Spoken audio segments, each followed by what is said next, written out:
My boss replaced me with someone younger after 15 years of loyalty, but didn't know one small detail. The fluorescent lights buzzed softly above my desk as I sat there for what felt like the 100th time that week, staring at the email notification blinking on my screen. It wasn't unusual for me to receive emails from management. They came in regularly with updates about projects or reminders about deadlines, but something about this one made my stomach churn. The subject line read, "Urgent meeting request." My fingers hovered over the keyboard before I clicked it open, scanning the brief message asking me to meet with Mr. Coldwell, our CEO, first thing tomorrow morning.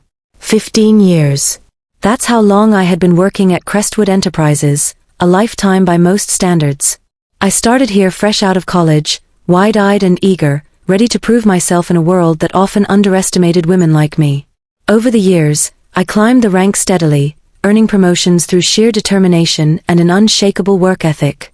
I poured everything into this company, late nights spent perfecting presentations, weekends sacrificed to meet impossible deadlines, even personal milestones postponed because the team needed me. And now, sitting in this chair surrounded by photos of my family and awards earned along the way, I couldn't help but feel uneasy. When I walked into Mr. Coldwell's office the next morning, his demeanor was different. He greeted me with a tight smile, gesturing toward the chair across from his desk. His usual warmth seemed replaced by something colder, more calculated. As he began speaking, each word hit me like a punch to the gut. "Linda," he said, leaning back in his leather chair, "you've done incredible work here. Your contributions have been invaluable, and we're truly grateful for your dedication over the years." A pause hung heavy in the air between us. But times are changing, and so is the industry.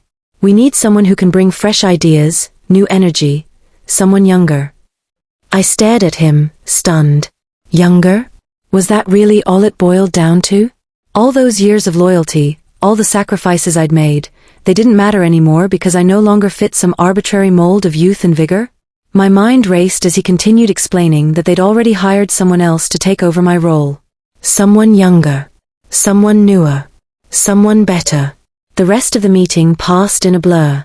I nodded mechanically when prompted, signed papers without reading them fully, and left his office feeling hollow. Betrayed. 15 years reduced to nothing more than a line item on a budget spreadsheet. Walking out of the building later that day, I felt the weight of every step pulling me further away from the life I thought I'd built. Outside, the city buzzed around me, cars honking, people rushing past, oblivious to the storm raging inside me. How could this happen? I gave everything to Crestwood. Everything. That night, I barely slept. Memories flooded my mind. My first day in the office, nervous but hopeful, late-night brainstorming sessions fueled by coffee and camaraderie, celebrations after landing major clients. Each memory was tinged with bitterness now, overshadowed by the reality of being cast aside so callously. The following weeks were a blur of packing up my belongings, handing off responsibilities, and saying goodbye to colleagues who looked at me with pity in their eyes. Some offered kind words, others avoided eye contact altogether, likely fearing they might be next. Through it all, I kept replaying Mr. Coldwell's words in my head, someone younger. What did that even mean? Did experience count for nothing these days? Had I simply become expendable? And then there was the small detail, the one thing Mr. Coldwell didn't know. The one thing no one at Crestwood knew. Not yet, anyway. It started innocently enough, almost as a joke among friends during one of our monthly book club meetings. We were discussing novels centered around corporate espionage and betrayal when Sarah, one of my closest friends, turned to me with a mischievous grin. "You know, Linda," she said, "if anyone deserves revenge, it's you. You should write a tell-all exposé about Crestwood. Imagine the scandal." At first, I laughed it off. Writing wasn't exactly my forte. I was a numbers person, not a storyteller. But the idea lingered, burrowing deep into my subconscious. Over the next few days, I found myself jotting down notes on scraps of paper, scribbling thoughts about the inner workings of the company, its secrets, its flaws. Before I knew it, I had pages upon pages of material. What began as catharsis quickly evolved into something more substantial. I realized I had access to information that could shake Crestwood to its core, details about unethical practices, questionable decisions, and toxic workplace culture that had festered under the surface for years. Things I had witnessed firsthand but never spoken about publicly. Things that could change everything. As I delved deeper into writing, I discovered a side of myself I hadn't known existed. For the first time in months, I felt alive again. The act of putting pen to paper, or rather fingers to keyboard, was empowering. It gave me purpose, clarity, and a sense of control over a situation where I had none. Each sentence I wrote was a reclaiming of my dignity, a reminder that I still had value, regardless of what Mr. Caldwell or anyone else thought. But with empowerment came fear. If I published this, there would be consequences. Legal repercussions, perhaps. Professional backlash. Personal attacks. Could I handle that? More importantly, was it worth it? Despite the risks, I couldn't stop. The words flowed effortlessly, spilling onto the page like water breaking through a dam. By the time I reached the final chapter, I knew I had created something powerful, not just for myself, but for anyone who had ever felt dismissed, undervalued, or replaced. And then came the moment of truth. Sitting alone in my apartment, laptop glowing softly in the dim light, I uploaded the manuscript to a self-publishing platform. Within hours, it went live. Crestwood Unveiled, a story of power, betrayal, and redemption was officially out in the world. The response was immediate and overwhelming. Social media exploded with reactions, both supportive and critical. Journalists reached out for interviews. Former employees contacted me privately, thanking me for shining a light on issues they had silently endured. Even strangers shared stories of their own experiences with ageism and workplace injustice. For Mr. Caldwell, however, the fallout was only beginning.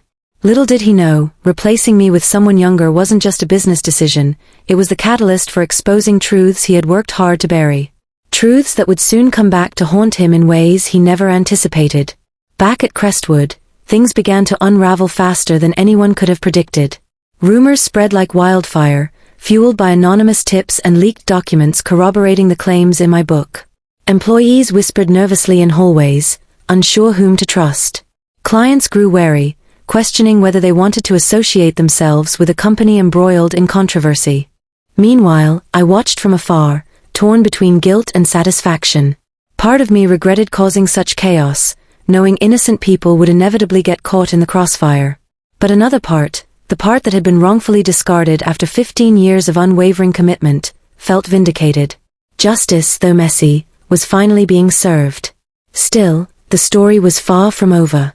Mr. Caldwell had underestimated me once, dismissing me as irrelevant and replaceable. Now, as the storm clouds gathered over Crestwood, he was about to learn just how wrong he had been. Because sometimes, the smallest details make the biggest difference. And the detail he overlooked, the one tiny thread connecting everything together, was about to unravel his entire empire. The days following the release of Crestwood Unveiled felt surreal, as though I were watching my life unfold in slow motion on a screen. The book had struck a nerve, not just within Crestwood but across industries far beyond it. News outlets picked up the story, dissecting every allegation and digging deeper into the company's history. Former employees came forward with their own accounts of mistreatment, adding fuel to the fire. What started as a personal act of defiance quickly spiraled into a movement. For Mr. Caldwell, the pressure mounted exponentially. His once pristine reputation was crumbling under the weight of public scrutiny. Reporters camped outside his office building, eager for soundbites or glimpses of him walking through the lobby with that familiar scowl etched onto his face. Social media painted him as the poster child for corporate greed and ageism, hashtags like #JusticeForLinda trending alongside exposés detailing Crestwood's questionable practices. But what he didn't know, what no one knew yet, was that the most damning revelation was still lurking in the shadows. That one small detail I mentioned earlier wasn't just some vague threat, it was concrete evidence buried deep within the archives of Crestwood's operations. And it was something only I could expose. It all began years ago, long before my departure, during a particularly tumultuous period for Crestwood. Back then, the company faced financial instability after a major client pulled out unexpectedly. Desperate to keep investors happy, Mr. Caldwell made a decision that would haunt him for years to come. He falsified quarterly earnings reports. Not blatantly enough to raise immediate suspicion, but just enough to paint a rosier picture than reality allowed.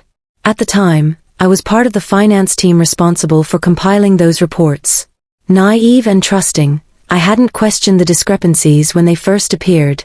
After all, why would I doubt my boss?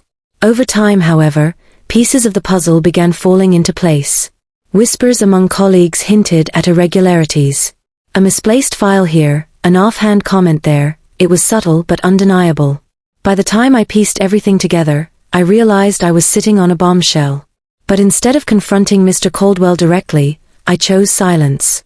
Perhaps out of fear, perhaps out of loyalty, or maybe because I convinced myself it wasn't my place to intervene. Whatever the reason, I tucked the knowledge away, letting it fester quietly in the recesses of my mind. Fast forward to the day I was replaced.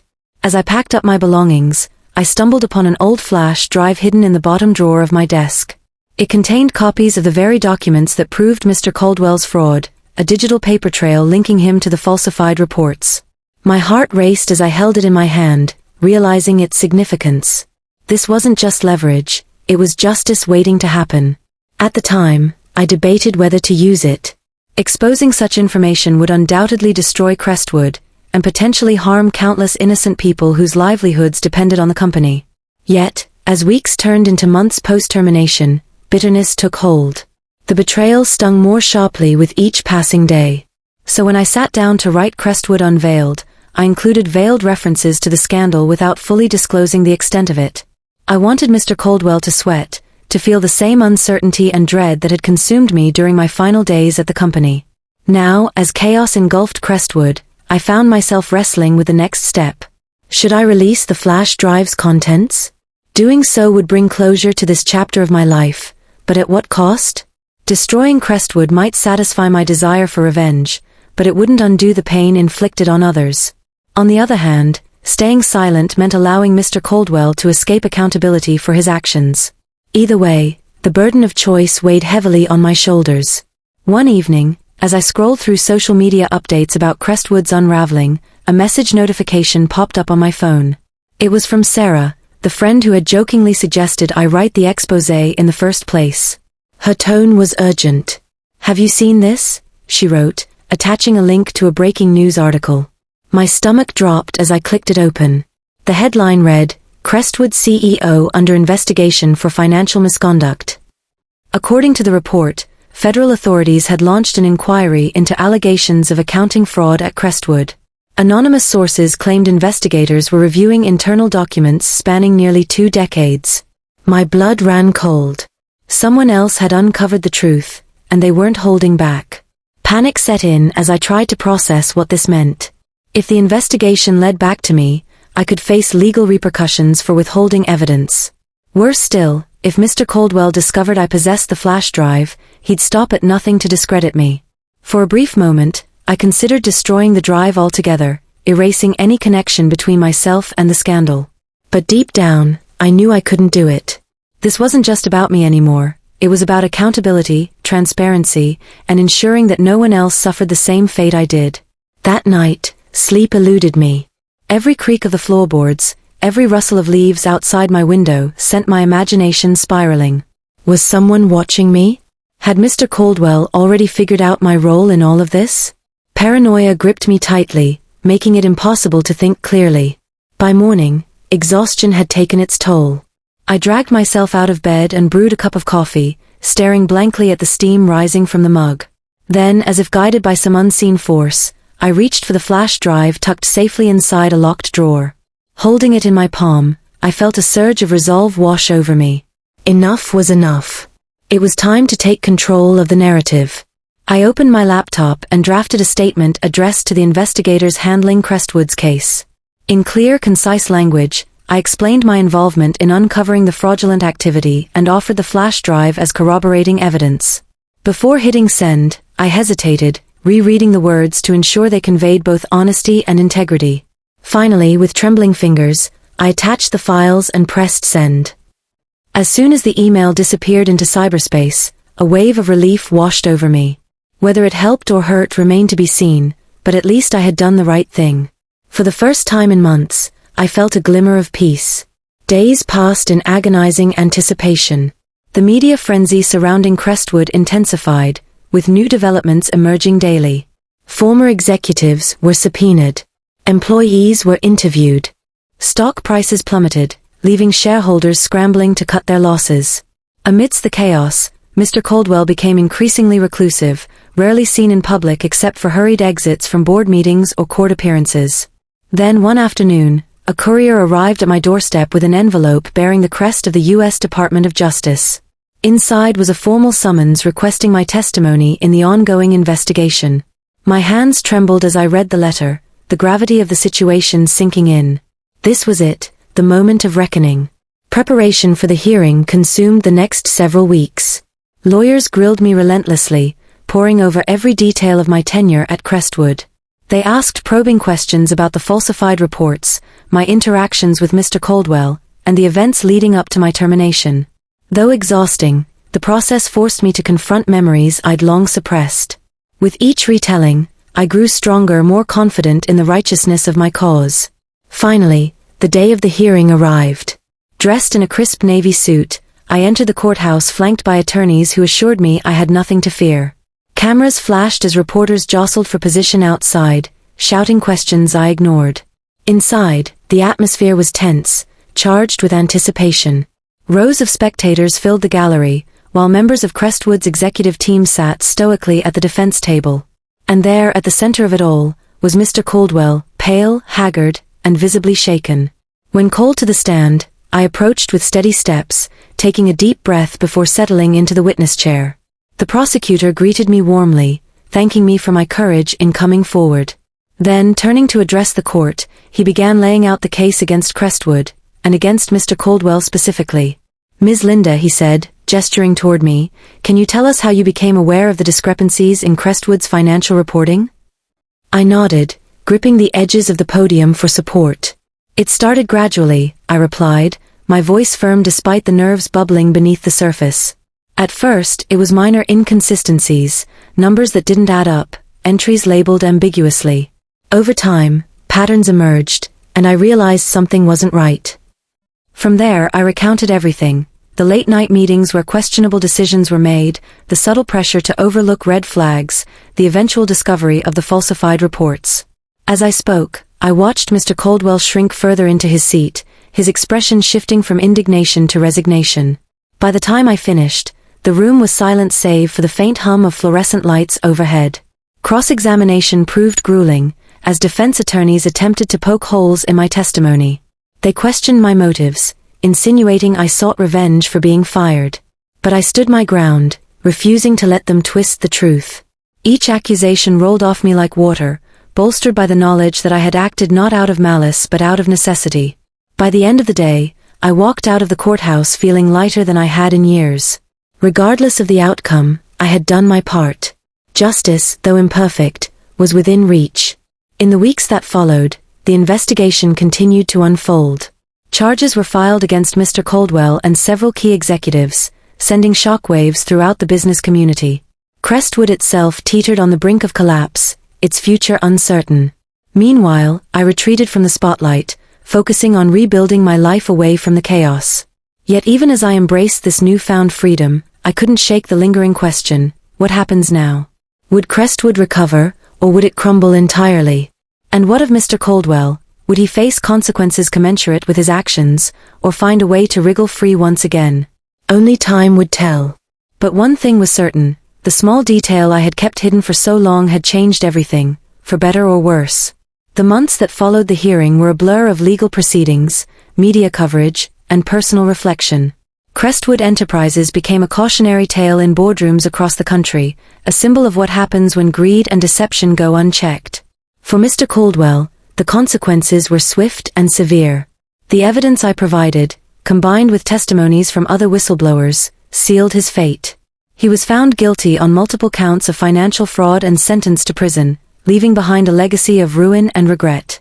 As for Crestwood itself, the company struggled to survive. Investors fled, clients terminated contracts, and morale among remaining employees plummeted.